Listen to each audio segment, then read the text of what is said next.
Okay, I think it's already 11, so we can proceed with our second lecture.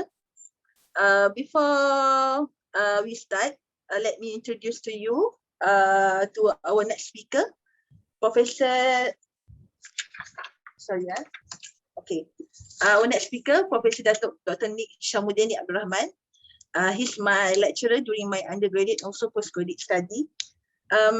He obtained his first degree in Glasgow University in 2000 in 19 sorry yeah sorry he obtained his first degree in medicine from Glasgow University in 1994, followed by the master in emergency medicine in 2002. He also have completed his PhD in 2016 in bioinformatics USM, and he is have certification in hyperbaric and wound care team from Florida and Philadelphia, USA in 2004, and clinical fellow in emergency medicine from Edinburgh, Scotland, UK in 2006. He is currently a director of the Holston University Science Malaysia, Bangkang, Kelantan, and he is also a senior consultant and clinical specialist in emergency medicine. He has, despite on that, he also done the medical coverage for offshore for the oil and gas industry, and certified diving doctor in to treat and manage hyperbaric medicine cases, and also a facilitator for advanced offshore life support. His main interest is in health informatics in emergency medicine, trauma management, and also injury prevention, pre-hospital care and disaster medicine, hyperbaric and diving medicine, and also hospital management, risk management, and patient safety. He have multiple contributions to the nation, in directly involved in training, supervision of trainings of doctors, especially in emergency medicine. They have published more than 60 articles in high impact journals, and have had done multiple research grants under USM. I think about more than 25 studies, and he also involved as an examiner from for the master program and also the undergraduate program. He also have been invited as a speaker from inside and also international conference especially in emergency medicine. I think before without any further ado, I would like to invite Professor Dato Dr. Hisamuddin to deliver his lectures. Dato, the floor is yours. Yes, Assalamualaikum and good morning. Thank you, Fiza. So it's a very lengthy introduction. Ingatkan you dah bagi link tadi. Dengar suara ke? Can you hear me? Okay, sir. Okay. Can I just request to off my video sebab saya guna wireless at home. So kalau saya guna wireless video dengan tu nanti suara video kata apa? The slide akan tersekat-sekat. So I off the video first. Nanti I on balik kemudian. Okay. Okay, thank you for the next, hopefully just 45 minutes or so. I would like to talk on the management of decompression illness. Thank you, Dr. Prof. Kena sekarang, Kena Muzamil. So I hope I got the right title for him. Is it Kena, not Brigadier General as yet. So anyway, the Kena Muzamil has explained quite fully the basic of hyperbaric and diving medicine. In fact, if any of you interested to learn about hyperbaric and diving medicine, minimum to learn about the concept basic of diving medicine alone is 1 week, minimum basic. So Dr. Kena Muzamil has done quite impressive job in introducing diving and hyperbaric medicine within 45 minutes, 1 hour. Okay, so my task is to continue what Kena Muzamil has mentioned regarding decompression illness. Okay, I'll explain to you a little bit about this the term. Actually decompression illness it comprises of DCS, decompression sickness, and also the arterial gas embolism phenomenon.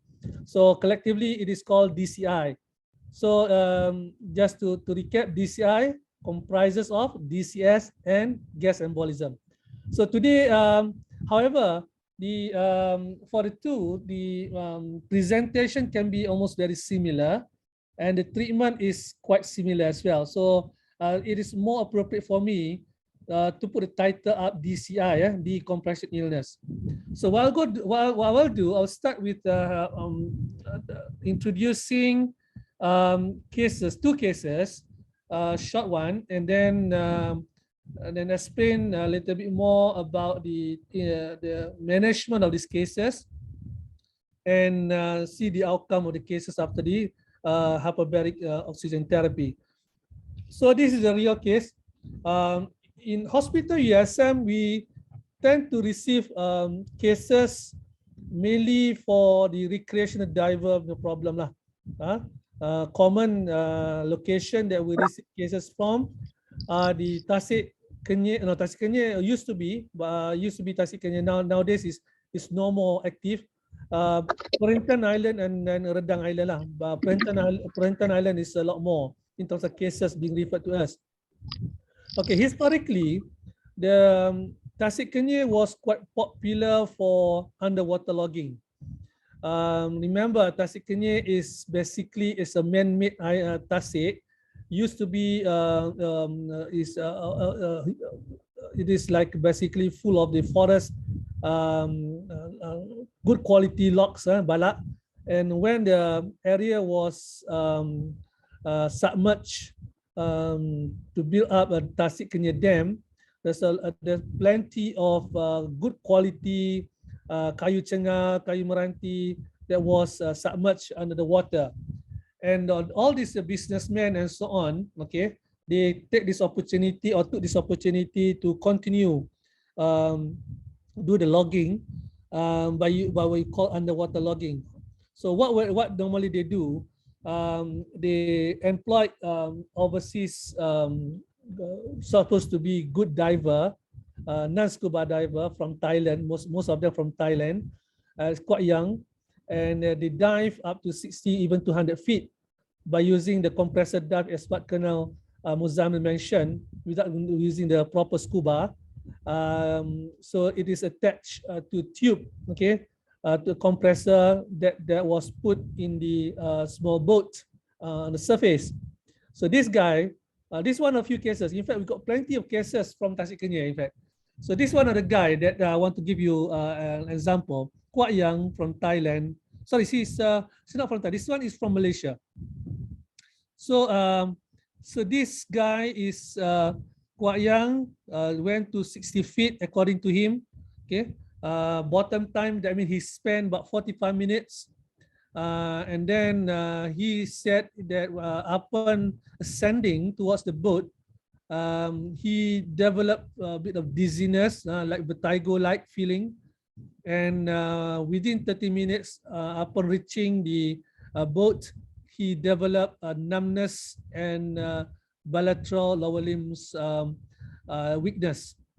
And of course, the employer, okay, businessman employer, who has happened to be the boss of this guy, know already this is DCS. Okay, so he actually, no, in fact, the supervisor on the field called me directly at that time and explained about these cases. And then he actually said, "Doctor, this is DCS." So okay, fine. So of course we have to receive this case. It's clear. Any case of diving, okay, activity of diving with any neurological symptoms or sign, it is DCS until proven otherwise. So of course, with a very obvious bilateral lower limb weakness, we accepted this case, and when he arrived in the emergency department, and normally they tend to arrive early in the evening, about time Maghrib time, 7 o'clock, okay, or after Isha and so on, because it takes some time for them to transfer from location to the hospital USM.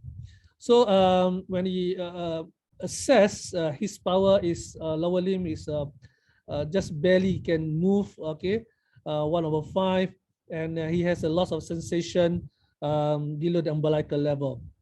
That's the first case. So the next case, this is a 29-year-old recreational diver from Redang Island. He said that he dived just about 10 meters. That's about 30 feet. Remember, every 1 meter is equivalent to 3 feet. Huh? So it's about 30 feet, which is quite shallow diving. And he said he complied well to the dive protocol. Apart from that, he said there is towards the end of the dive, the oxygen, sorry, not the oxygen, the air in the tank was almost empty at the time, and he lost his buoyancy. Sorry, I actually myself, I'm not a diver, but surprisingly, yeah. So, but this chap lost his buoyancy and suddenly sank quite fast. And upon surfacing, he felt dizzy and complained of right eye blurry of vision. And of course, interestingly, this guy is quite educated. He self-diagnosed himself as DCS, and he actually ride on his superbike, went to a hospital USM with the right eye reduced in vision. And when he arrived in hospital USM at the counter, triage counter, he said, "Nurse, I got DCS." That's quite impressive in a way. So, and he has no other complaint, no other neurological deficit apart from right eye blurry of vision. And of course, we had the ophthalmologist to review upon our initial assessment. He has a grade 2 RAPD in the right eye, and his vision is reduced on the right side, 6/60. Fundoscopy has shown a pale macula, flat retina, and cherry red spot, which is very obvious. However, the optic disc was quite normal. You look at this bigger photo. This is his actual fundoscopy picture. The cherry red spot suggests there is some sort of like arterial occlusion. And this is the normal fundus. You can see the fovea and the macula is almost blended with the rest of the retina background. But for this pathological condition, for this case, you can see very obvious demarcation of the area of macula and fovea comparing to the very pale looking surrounding of a retina. And this is a pathognomonic of the central retinal artery occlusion. So this is basically a sudden blurry of vision, painless. It is CRAOA until proven otherwise, especially after diving. Okay, so there is two interesting cases, slightly different, but two different presentation. Okay, so just to recap a little bit, both of these are basically directly is quite straightforward DCS until proven otherwise, as I mentioned to you. It can be, the second case, it can be arterial gas embolism, but upon examination of the lung and so on, and also with the history from the patient himself, it is unlikely to be a lung rupture. First, because the lung finding is normal and chest X-ray was normal, and it still can be DCS, the bubble that compress the artery. Okay, but however, so we still need to rule out possibility of the arterial gas embolism that blocking the central retinal artery. So if it is DCS, as what Colonel Muzammil said, is basically caused by nitrogen bubble. As you all know that the compressed air consists of 76% of it is nitrogen, 21% is oxygen, and the rest are carbon dioxide and inert gases. And nitrogen, because it is most of it in the air, it tend to bubble out, especially in the fatty tissue. So nitrogen loves fatty tissue. That's why most of the condition at what you call the symptom arise from the nervous tissue or joint, okay, surrounding the joints, because those are where we can get a lot of fatty tissue available. Okay, again, this what Colonel Muslim has said. This is basically how to explain for the lay person. Basically, when you open up any gas can or bottle, it follows the Boyle's law. when you have a concealed bottle can of Coca-Cola or Pepsi, the pressure is quite high inside, and the bubble, the carbon dioxide bubble in the can or in the bottle will dissolve. But and if you open up the can suddenly, then the pressure suddenly drop drastically. By the voice of law, then when the pressure drops, the bubble volume will increase. So that's why it bubbles out. Similarly, in DCS, when you ascend too fast, okay, from the high pressure environment at 30 meters or 30 feet or 40 feet, 60 feet, when you ascend quite fast to the surface, the nitrogen in your blood vessel, in the fatty tissue, tend to bubble out easily, okay, giving rise to DCS. Right, other changes, as what Colonel Muzamil said, the bubble not only cause mechanical blockage and mechanical impact on the nerves and certain tissue surrounding, it can give rise to tissue edema, inflammation. It can trigger coagulation system, can cause a platelet clumping. So it's a lot more than just a tissue bubble effect. Okay, what would you do if you suspect any case of DCI? Yeah? So in this case, I would say DCI because, as I said to you, the approach to this are very similar. Doesn't matter whether it's arterial gas embolism or DCS or because of bubble trouble. First of all, when you are the physician, if you are the nurses or paramedics outside there at the site, get the thorough history. Please document properly in your case notes, okay? When he dived, how he followed the dive profile, how long, what's the bottom time, what's the surfacing time. Bear in mind, there are many sort of like a young, active recreational diver. They tend to dive and dive and dive within a day.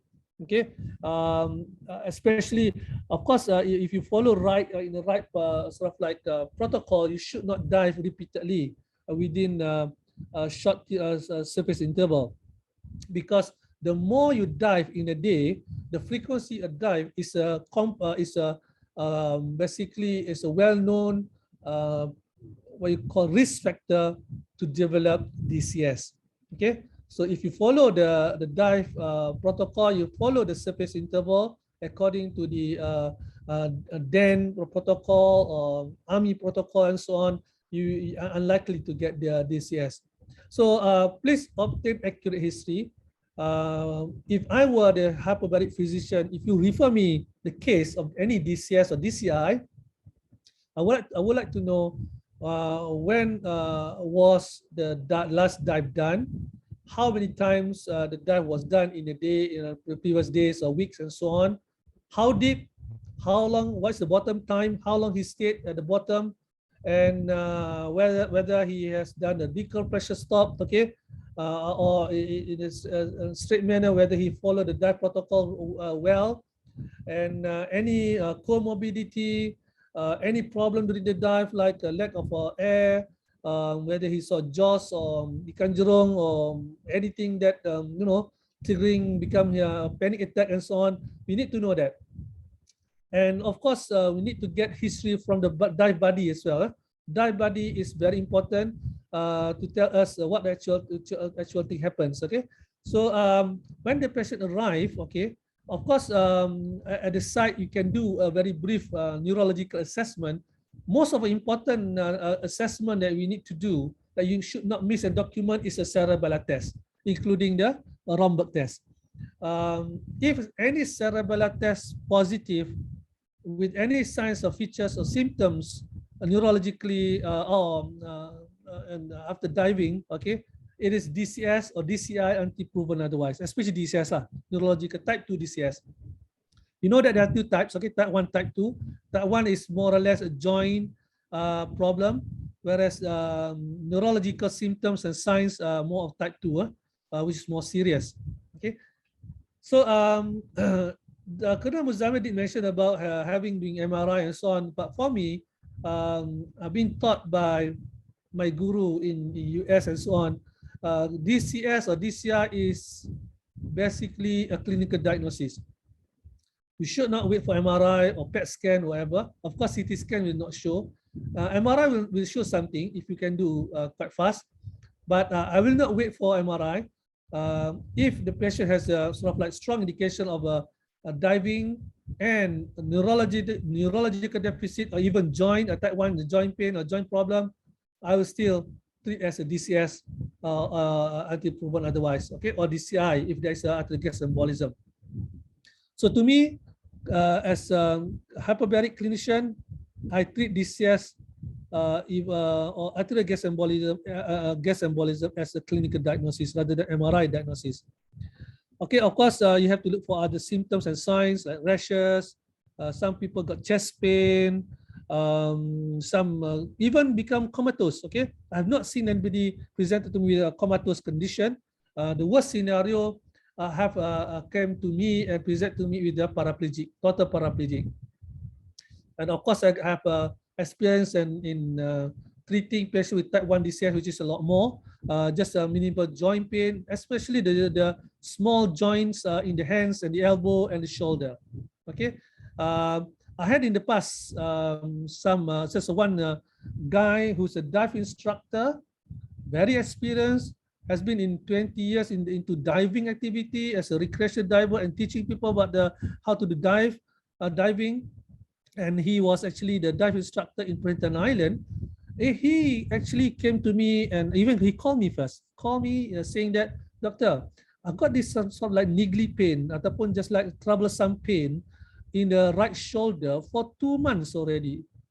I've taken paracetamol and I keep diving. They're still there, still troubling me. So in a way, to me, macam easy lah. It can be very simple musculoskeletal pain due to the physical activity. But to me, if you have any diving activity with any joint problem, joint pain, or neurological symptoms, it's DCS until proven otherwise. So this case can be a chronic DCS in a way. So I called him and I told him that you must come and have a further assessment. And right now, in a way, his right shoulder, there was quite limited movement because of pain, but passive movement was full and no other neurological deficit. And I decided to put in the chamber, and the pain just like went away after that. So it shows that because, sorry, it's sad to say, these people, the dive instructor or supervisor, was what you call, they tend to be some sort of like a bit ego. You know, the ego is there. If you develop DCS, it's just like a stigma for them that you are a very bad diver or bad teacher. So in a way, he tried not to accept himself of having DCS at the time.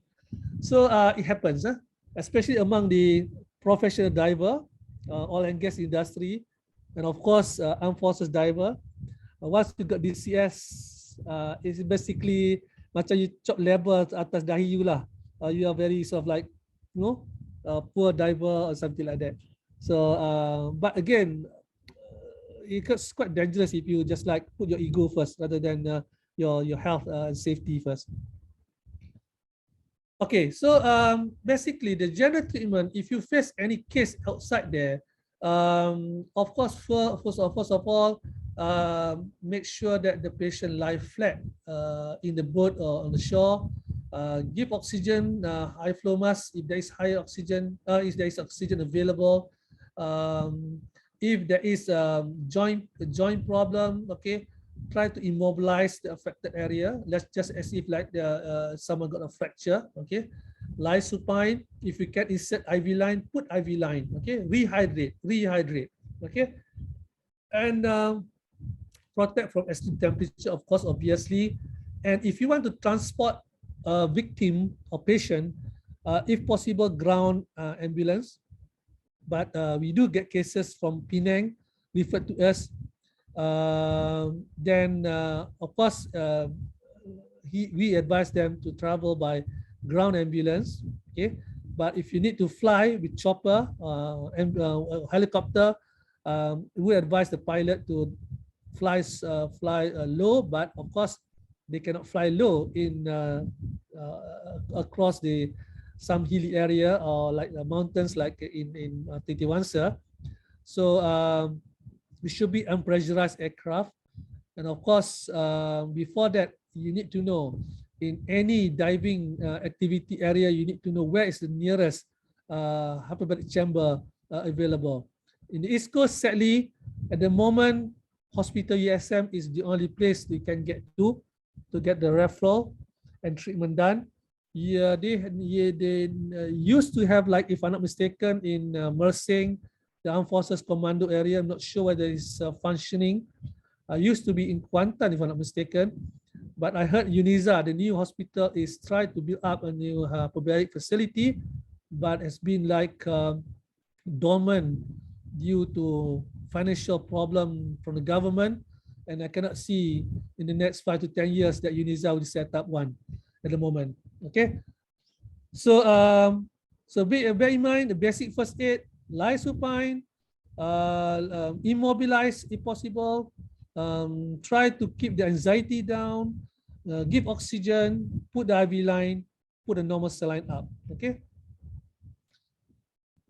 Okay, briefly for the next half an hour, basically the mainstay treatment for DCI, or specifically DCS, is hyperbaric oxygen therapy, where you have to put the patient in the chamber with the breathing 100% pure oxygen.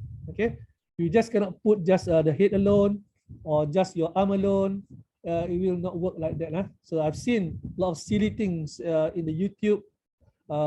Patient, only the leg of the patient was placed in the chamber, or the head of the patient in the chamber. It doesn't work like that. Okay, the whole body must be in the chamber, compressed air, breathing 100% oxygen. So in this situation, hyperbaric oxygen is considered as a drug. When it is a drug, of course, there is a dose, there are side effects and contraindications. Okay. So the dose for the oxygen in hyperbaric oxygen therapy, it depends on the pressure, how deep we put the patient in the chamber. Okay, when I say deep, basically the pressure lah. As what Colonel Muzamil said, when the patient is in the hyperbaric chamber, it actually simulate the diving activity. Okay, when we are breathing now at the surface level now, okay, you are at 1 atmosphere ATM. Okay. Equivalent to 760 millimeter mercury, equivalent to 14.7 per square inch. Okay, so every as you actual dive, every 10 meters, 10 meters equivalent to 30 feet, it will increase another 1 atmosphere pressure, or double up 760 times 2 lah, 1,500 millimeter mercury. Similarly, in a chamber, when you increase the pressure from gauge up to 2 atmosphere, it is equivalent to 60 feet dive. 60 feet dive. Okay, and of course, not only the pressure, how long the patient stay in the chamber is also considered as a dose for oxygen. It is important because we have a specific protocol for oxygen therapy, hyperbaric oxygen therapy, a specific time that patient needs to stay. Because the longer they stay, the higher the risk to get the oxygen toxicity. The two most common oxygen toxicity, as you all know, is the neurological toxicity and the respiratory ataupun lung toxicity. And from the hyperbaric physician perspective, the most common toxicity is the neurological toxicity. The patient can develop fainting or a seizure in the chamber. But with a proper pressure and timing, we will avoid that. And so far, for the last 20 years or so, been practicing hyperbaric, I've not come across any patient develop what you call the neurological toxicity due to hyperbaric oxygen therapy. But more so, the side effect of oxygen hyperbaric oxygen therapy, the most common side effect is the barotrauma, which is pain in the ear, pain in the nasal sinuses, and also maxillary sinuses. Okay, those are the most common side effect, which is barotrauma. Another common side effect is hypoglycemia, where you put 100% oxygen, there will be increase in the burning of glucose in the body. The patient will develop hypoglycemia easily. So that's why before you put the patient in the hyperbaric chamber, you have to check the blood sugar, capillary blood sugar. So my point of reference, if anybody blood sugar, capillary blood sugar pre-treatment less than 5, I would ask him to drink some Milo or chocolate and so on, okay, before the treatment. So so I would some people take 4.5 as a cutoff value of blood sugar before the treatment, but to be safe, I would say 5.0 is good enough already. But as I said to you, commonly, because I deal also with the wound care, most of these patients are diabetic. They tend to have like a poorly controlled diabetes. Okay, so let's say the blood sugar initially was 10 before the treatment. Most of the time, it will drop to 7 or 6, something like that. Okay, so hypoglycemia is a common side effect. If the hypoglycemia occurs during the treatment, we have to stop the treatment. Okay, the patient might feeling sort of like dizzy and might faint also in the chamber. Okay. Contraindication, of course, those with the lung condition, any lung condition, especially pneumothorax, those on the chemotherapy, those with the cannot equalize the ear and so on.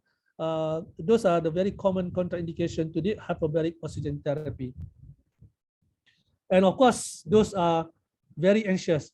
Okay, so we have like, these are quite common as well.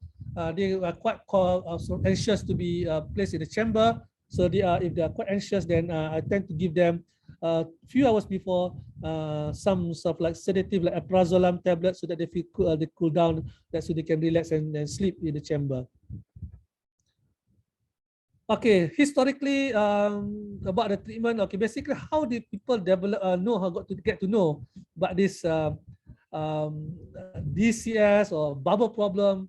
It is from the Kaizon. Kaizon is basically when they build up a tunnel under the water river bed to build up bridges, and also when they build up tunnel to excavate coal, okay, arabatu, the tunnel tend to go few hundred meters below the surface of the earth, and then many of the workers, the employee who actually after the end of the shift, either in the Kaizon, okay, Kaizon when they not build up jambatan, the bridges in US, and also when they are excavating coal, after the end of the shift, when they go up, they are using the excavator lift, they complain of joint pain, some of them become dizzy and so on. It is not until 1878, Paul Baer is a Dutch physician or scientist that realized that this problem arises among the employee of the Kaizon and coal excavators is due to bubble, due to nitrogen bubble. So he's the first person who described about DCS, the cause of DCS. But those who actually first noted the problem with the this pressure is from Kaizon worker, coal excavators, and the bridge Kaizon. Okay, so this is the example of the what you call Kaizon. Okay, they built up a tunnel below the riverbed. Okay, below the riverbed, even 100 meters or 50 meters below the riverbed, to build up the foundation, the tiang for the bridges. So when they go up at the end of the shift, after they spend many hours, okay, with the high pressure environment like this, and when they go up quite fast without any stop, okay, what you call dive stop. So they develop joint pain, they walk bending their knees and so on. DCS is known to be called bend, B-E-N-D. So because these workers, when they develop DCS, they walk bending the knees and the spines. Okay. So again, to recap, every 1 atmosphere equivalent to 760, equivalent to 14.7, equivalent to 30 feet seawater or 10 meters seawater. This is just like a terminology that you need to know. If you want to embark into the hyperbaric and diving medicine, you need to know this. So at the surface is equivalent to 760 million mercury. So every sort of like 30 meters, 33 meters, sorry, 33 feet that you go down, or 10 meters you go down, the pressure double. Okay, so just imagine when you dive at 30 feet, okay, it is basically the pressure double up to 1,520.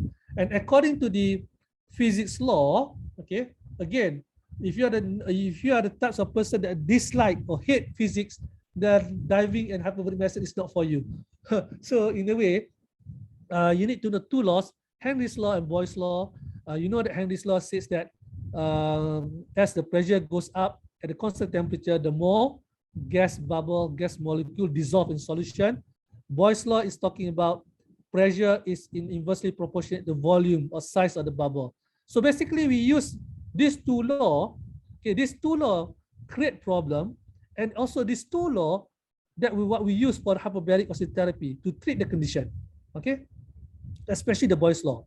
Henry's law is more or less for treating wound, chronic wound, by increasing the pressure, more oxygen dissolved in solution, more oxygen will be distributed to the tissue and hence for the wound healing. Whereas the Boyle's law, as you increase the pressure, at what Kedam Muzammil said, the bubble that produced in the joint or in the nerve tissue and so on will shrink, right? Because smaller. So that's why for those recreation diver or even expert diver, if they suspect they have their or even the students or they themselves develop DCS at the field, they tend to redive.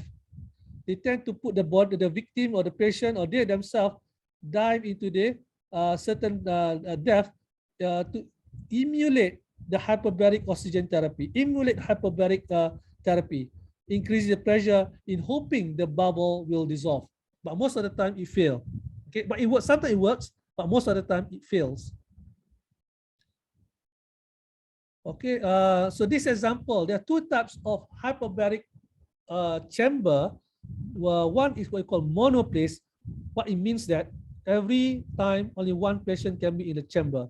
Okay, and this is what the model that we have in hospital. Yes, this is an old photo. Now we are now renovating the place into a much better place. Okay, but this is the actual chamber that we have, and basically this is a patient who suffer from chronic diabetic foot ulcer, and he was placed in the chamber and breathing with 100% oxygen in this chamber. This is not actual glass. It is what we call acrylic glass. It is a mixture of plastic and glass. It's acrylic. It's roughly about 2 centimeter plus in thickness. It's quite solid and robust for the high pressure. Why it is cylindrical? According to the theory of physics, anything cylindrical like that, okay, it is very stable structure that can withstand high pressure. But bear in mind, okay, this is another patient. This is a Prof on high roll treating patient with DCS, okay, and we can communicate during our using our what we call communication tool. We can see. I'm just reverse that. This is the gauge, okay, in ATM, absolute atmosphere, and all these gauges are regularly serviced or what we call calibrated by those people at Subang Airport, okay, because those are the center at the time. They were and recognized, accredited for servicing and doing calibration for gauges and so on. And this is again, the oxygen will come out through this pot, small pot here, right, into the chamber. Okay, this is a communication tool for the patient inside, the speakers and so on. It's a two-way speaker. And this is another type we call multi-place, where you can place more than one people at one time. This one in Australia, this is in Australia, this is in US, this one is in Lumut, okay. This is our recent photo. This is a patient with carbon monoxide poisoning. Kedam Muzammil might recognize this few of these people. And of course, when you recompress, what we call recompression therapy, when you put the pressure up, you are hoping by using the Boyle's law, you shrink the bubble. At the same time, when you deliver 100% oxygen, you reduce, you remember, one of the pathogenesis of DCS is the edema, okay, and inflammation that will reduce the tissue swelling and reduce the edema as well. And of course, with the 100% oxygen, you will off-gassing the load of nitrogen in the tissue, okay. The oxygen will displace nitrogen from the surrounding tissue into the circulation and then will be breathed out, okay. I will not go into detail about this. This pathogenesis of the actual pathogenesis of DCS is a lot more complicated than that. It's just like a 2 or 3 hour lecture on its own. Okay. So again, just to recap, the treatment is to reduce the size of the bubble by increasing the pressure. At the same time, the oxygen will remove the nitrogen from the tissue. And at the same time, because inflammation, there is ischemic changes happen in the nervous tissue, the oxygen will reduce the ischemic tissue called and also the inflammation surrounding the affected joints and also nerve tissue. So this will happen when you ascend too fast. The nitrogen will bubble out, become bigger, and when you recompress, the bubble will become smaller or shrink and eventually disappear. Okay, another important effect is by using the Henry's law. If you remember your physiology, I think I've got another 20 minutes. Okay, so by using the oxygen flux theory, if you remember, oxygen flux depends on the cardiac output. It depends on the saturation, hemoglobin, and constant is constant, and also the dissolved oxygen in the plasma. So in hyperbaric oxygen therapy, you can only increase to a very high level of oxygen in the blood is by increasing the dissolved oxygen. Cardiac output is very limited. Hemoglobin is easily saturated. And of course, the only thing that you can increase remarkably is the dissolved oxygen. So you give 100% oxygen, we are hoping that you increase the oxygen flux to the tissue by increasing the dissolved oxygen. So of course, why we give at certain pressure, okay, in DCS, in treatment tables, we normally follow the US Navy treatment table. There's certain pressure at certain time to avoid, as I said to you, to avoid the oxygen toxicity. In the, I'll show you for the next few slides, the treatment protocol. Okay, this is what we call US Navy Table 5. Okay, modified US Navy Table 5 for mainly for the type 1 DCS. If you want to start the treatment, you can start the green column is the 100% oxygen.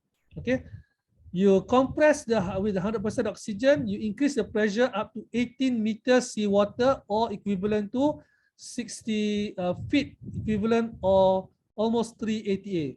Okay, so once you reach the 60 feet equivalent to 3 ATA, some people use 2.8 ATA. Okay, and it will be sort of like in that pressure for 20 minutes or so. Okay, and then after 20th minute you change to air. Okay, the blue column for 5 to 10 minutes, and again after 5 to 10 minutes you change back to 100% oxygen, the green column, for almost 1 hour. Okay, 50 minutes, and you change back to the air, and so on until you complete up to 120th minute. You start to reduce the pressure, okay, to complete the treatment. So why do we have this like alternate 100% oxygen, air, 100% oxygen, and air? This is what we call air break. Air break. This is because to avoid the oxygen toxicity. Some people quite confidently place this use table 5 without using the air brake, continuously 100% oxygen. But I personally think if the patient were to be placed under 100% oxygen for more than 2 hours, better to have like air brake. Okay, so I employ so basically we use this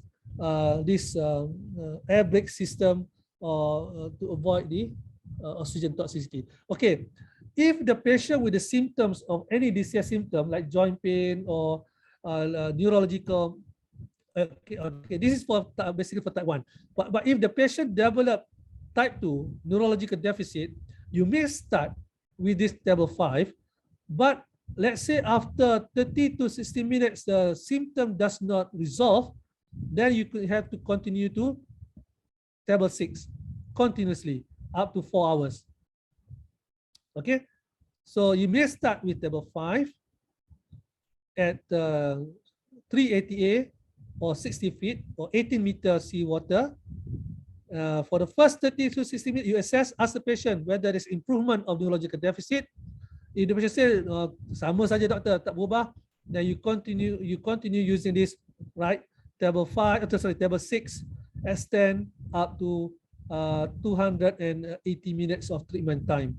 Okay, but again, you have to use this air break more frequently.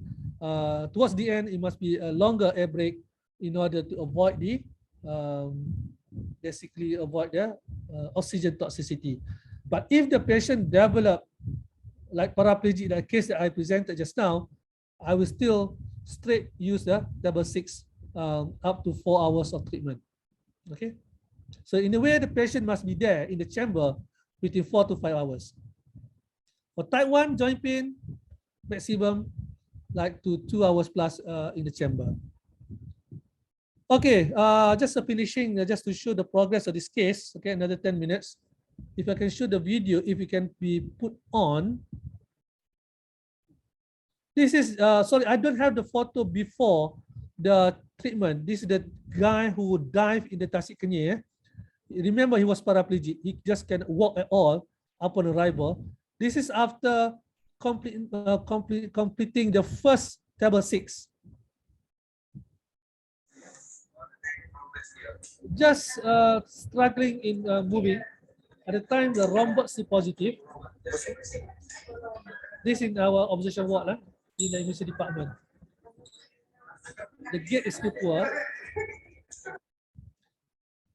And this is after the 6th treatment of table 6,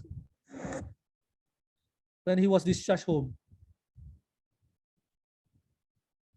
A lot more better in a way. At least he's quite strong to walk down the stairs. Still be abnormal in the gait, wobbly.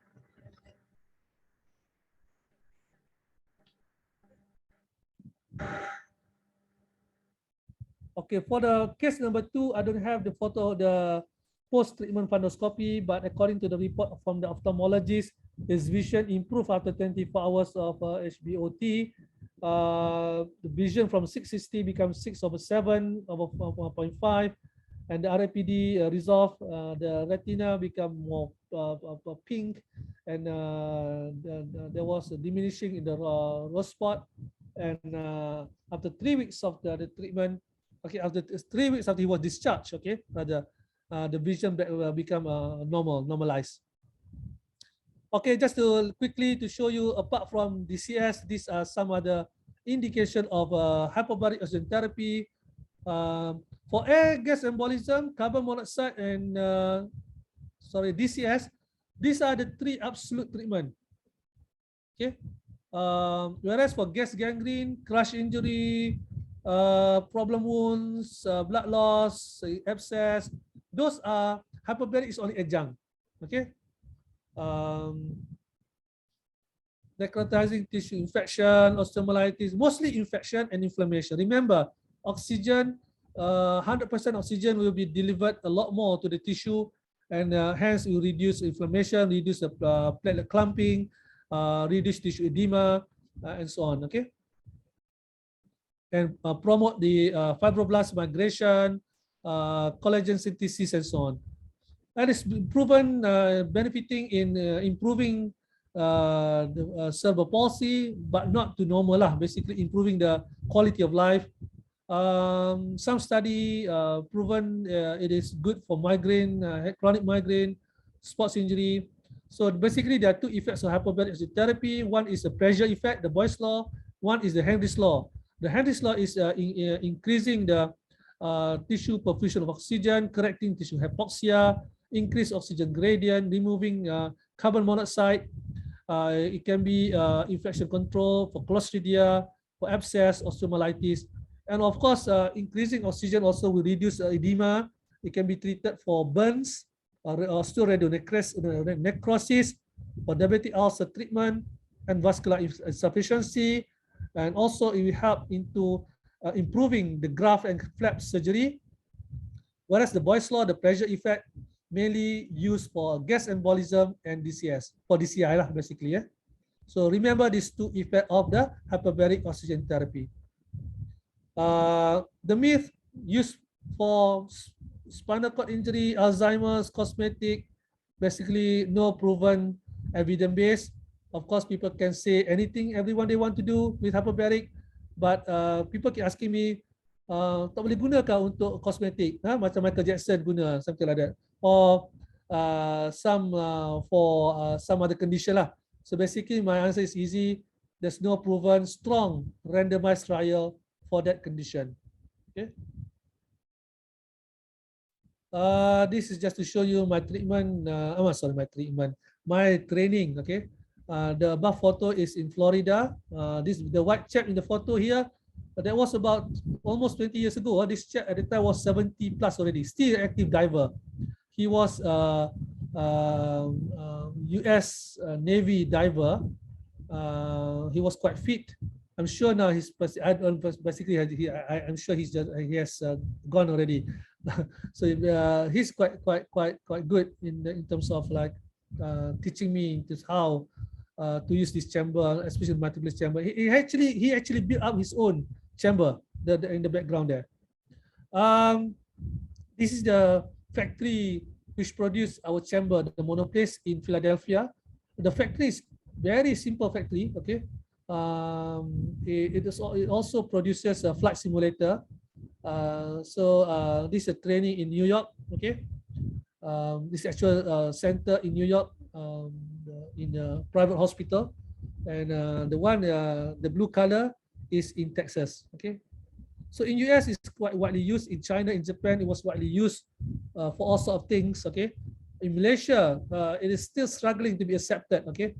Partly because of like quite costly. Remember, oxygen is very costly. So with that, thank you so much. I hope that basically a little bit introduced to you guys and girls about the use of hyperbaric, especially in DCS or DCI in general. Thank you so much. Back to you. Okay, thank you, Dato. Actually, they have 3 questions in chat area. Saya tak baca apa pula, buka chat. Ya. Ada soalan, Dato. 3 soalan. Yang mana so tu? Okay, they want later.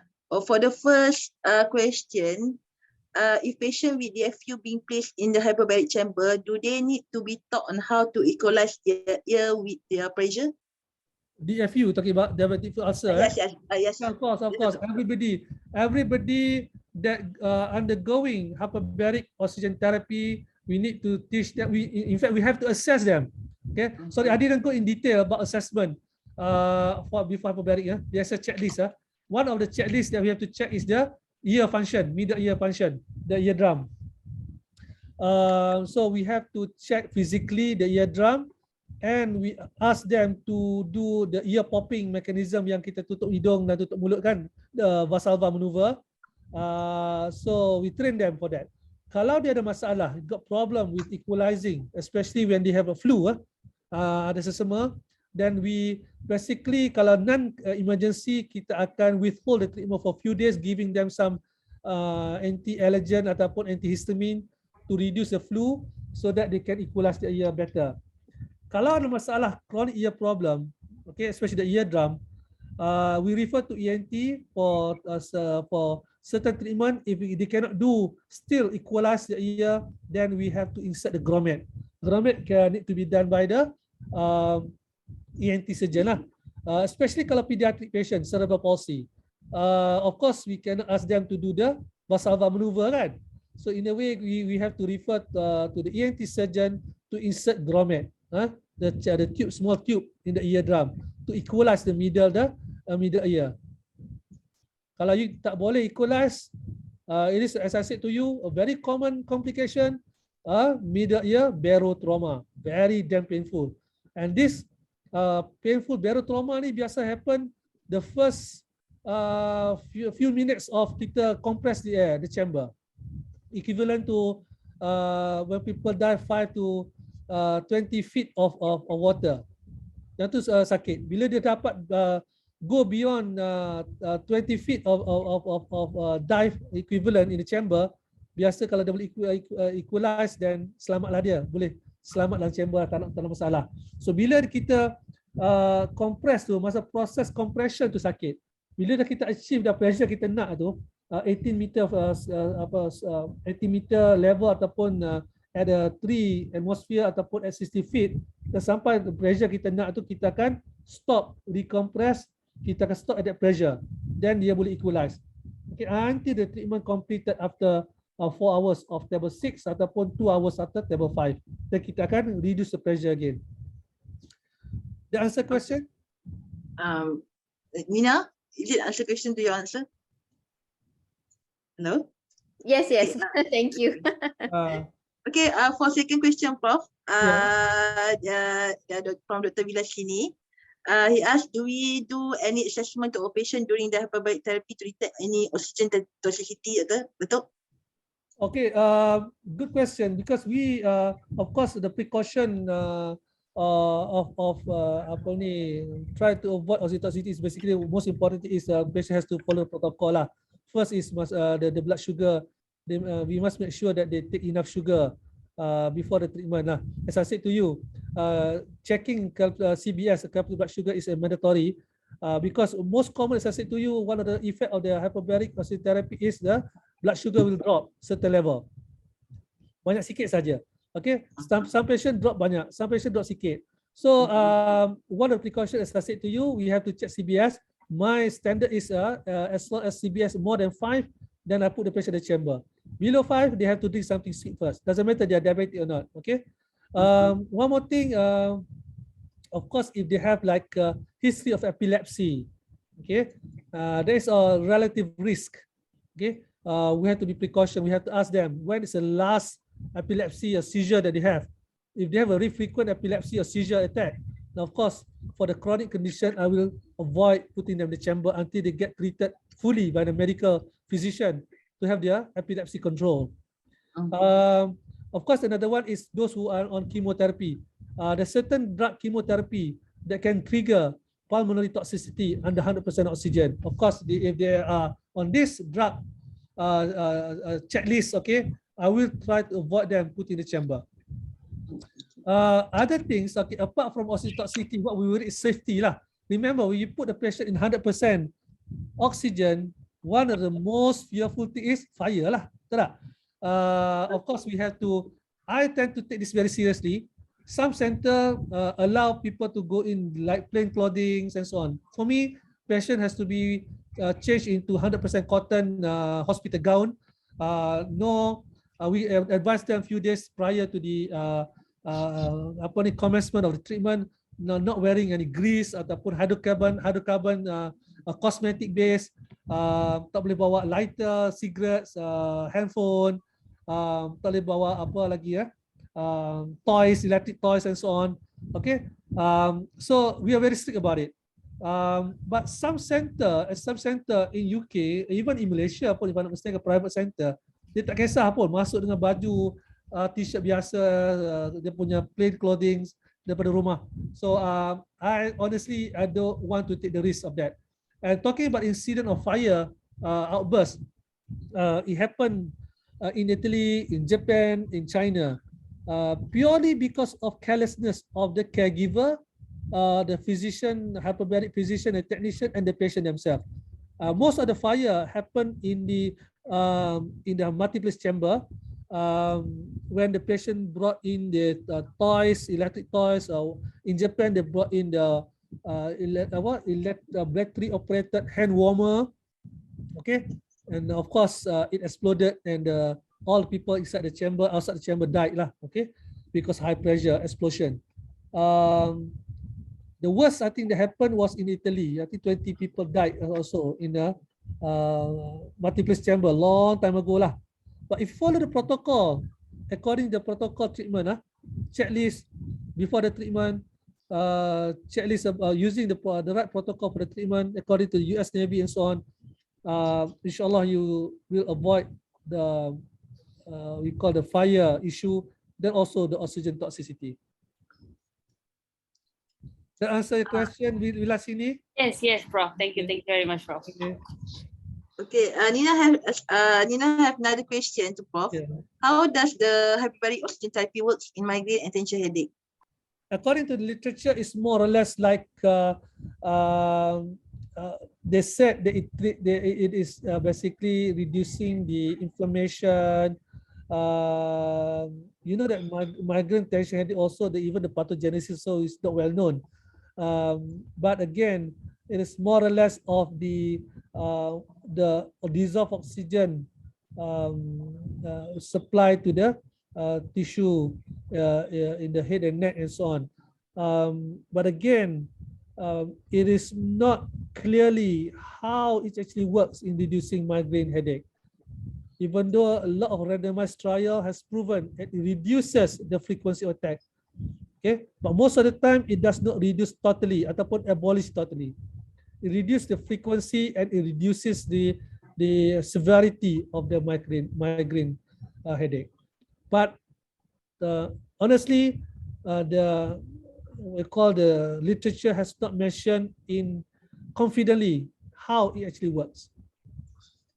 Okay. I think I have one last question to Dato. What the best time for patient to get the hyperbaric oxygen therapy for the spinal DCS before the patient get the permanent disability? Sorry, what is the question again? How? What is the best time for patient with spinal DCS need to get the hyperbaric oxygen therapy before he get the permanent disability?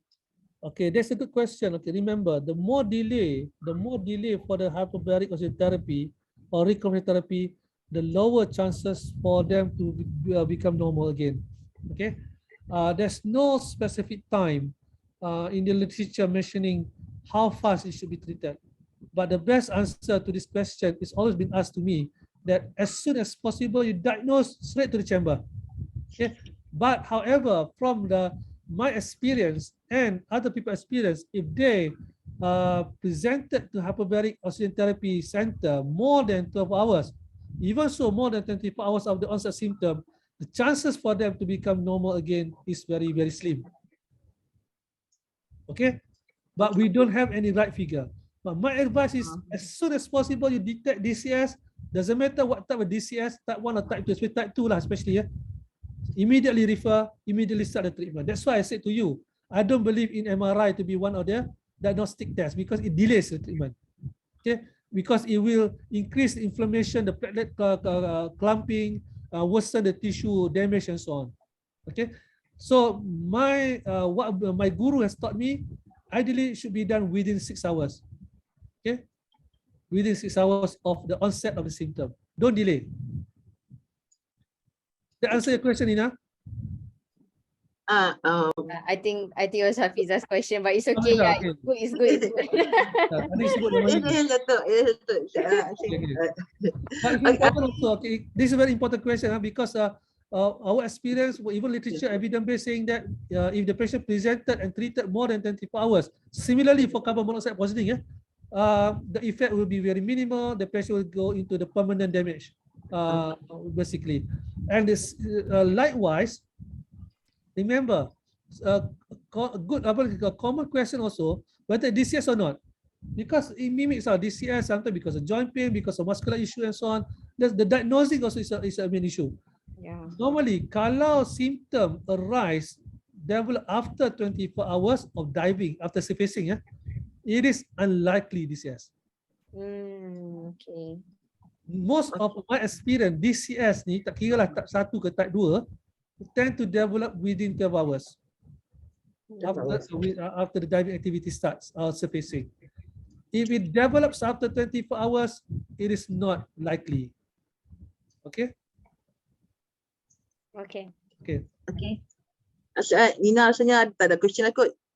Tak Yang ada. lain daripada yang lain. Tapi I think very important because I think I had an experience working in Sabah. Memang the hyperbaric chamber is located quite far because the area where they usually dive is at the Sampurna area. Yeah, So yeah. we cannot fly the patient. And from Tawau to Kota Kinabalu itself, it takes about 10 hours and we do not travel at night. So imagine if the diving happened around 12 p.m., the incident happened around 12 p.m. So sementara nak balik, if you're in Sipadan, that would take about like maybe 1 hour to reach Sampurna, and then the subsequent trip dan sebagainya. So yeah, but that's why we have Dr. Muzamil to basically tell us. I think dekat Sampurna itself they have one chamber. Sandakan used to have one as well, but somehow macam not really operating. But the biggest one would be the common one would be in Sepanggar lah. Okay, if it happens in the rural area like that with a very limited resources for decompression therapy, that's why the people, as I said to you just now, some people put the patient back in the water. Oh. Dive. Okay. Okay, it makes sense, but it is troublesome lah. Tak? Kalau patient fully conscious tak apa, tapi kalau patient dah paraplegic lah macam-macam. Yeah, exactly. You can try, but it's a risky method lah to do. But if the patient develop contoh type 1 DCS, you might try, just as a minimal neurological deficit contoh, you can try with the dive body dive instructor, redive at to 30 feet atau 45 feet, okay? See how it works. Sometimes it works, surprisingly. I see. Theoretically, macam hyperbaric, macam decompression therapy lah, cuma you tak guna 100% oksigen, betul tak? Yeah. But I think semua orang pun dah takut kot, Prof. Iyalah. Panicking around. That's why I don't die. Okay, so basically, it's a lot more than bubble theory lah. As I said to you, in DCS, it can cause platelet clumping, tissue edema, inflammation, and so on. So on the nervous tissue lah. That's why decompression without oxygen alone, without oxygen it will not work. Okay, you need oxygen to reduce inflammation, to reduce platelet clumping, ada macam-macam isu lagi lah. Okay, so that's how it works lah in a way. And tadi ada orang tanya how to make it a better diver masa Prof Muzamil present. Okay, untuk risk of DCS, satu tadilah repeated diving. Dia memang agresif. Dalam satu hari tu 3-4 kali dive, okay, is high risk to get DCS. Lethargic ataupun exhaustion, okay, is a risk for DCS. Obesity, someone who has a high body mass index at risk of DCS. Those who are taking alcohol prior to diving, high risk of DCS. Elderly diver, high risk for DCS. Okay, those are the well-known risk factor for DCS among the divers. Okay. Alright. Safwan dive 5 kali kan, Safwan kan? Satu hari. Pulun. Nina pun also, Nina pun banyak dive juga satu hari kan? Maximum I go is 4, but dia exhausting. You can dive repeatedly, tapi you kena follow the surface interval. Yes. I follow strictly that one. I take care of it. It's a very, you do not want to have this kind of complication. Just ruin your holidays. Oh yeah. Yes. All right. Okay. So okay. I stop recording. Okay, boleh. Okay.